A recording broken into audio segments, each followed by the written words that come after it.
Hello friend जय जगन्नाथ मु आशीष आउ एक नया वीडियो को स्वागत करुच्ची आपण मैंने केमती है मंडी में धान देवाई आपण मानकर केते क्विंटाल है केते नहीं आपण मैंने द्वंद्व पड़े आपण को मोबाइल की मेसेज आसु नहीं कि आसूची आपण मैंने केमती कन्फर्म हेबे आपण मानक मु ये वीडियो रे जणेबी तेणुक सर्वप्रथम मो चैनल को आसथिबारु आपण माने स्वागत करुच्ची आपण माने यही चैनल को सब्सक्राइब कर नियंतु जहाँफल कि आपण एमती नुआ नुआ लेटेस्ट वीडियो आप देखिपारे ठीक है। आपण मानक ये प्रोसेस मैं आपण मानक बता दूसरी आपण माने निज मोबाइल केमती करेंगे आसन।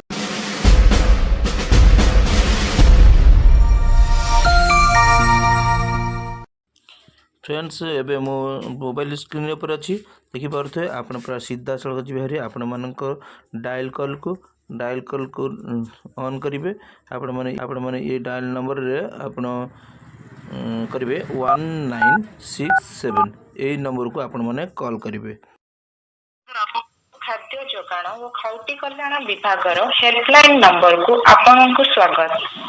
अभियोग पाई 1 डायल करंतु, वैषयिक सहायता पाई 2 डायल करंतु, मतामत पाई 3 डायल करंतु, वन नेशन वन कार्ड पाई 4 डायल करंतु, पंजीकरण संबंधी सूचना पाई 5 डायल करंतु, टोकन संबंधी सूचना पाई 6 डायल करंतु, देय संबंधी सूचना पाई 7 डायल करंतु, ई पॉश मशीन त्रुटि संबंधी सहायता पाई 8 डायल करंतु। 6 नंबर को डायल करेंगे। यो चाषी बंधु आपणक धान विक्रय करिबा पाई टोकन प्रदान करा जायछि। टोकन रो परिमाण 2, 5, दशमिक 0, 0. क्विंटल। अधिक विवरणी पाई निकटस्थ सोसाइटी रे जोगाजोग करंतु। खाद्य जोगाण और खाउटी कल्याण विभाग को जोगाजोग करिथिबारु धन्यवाद।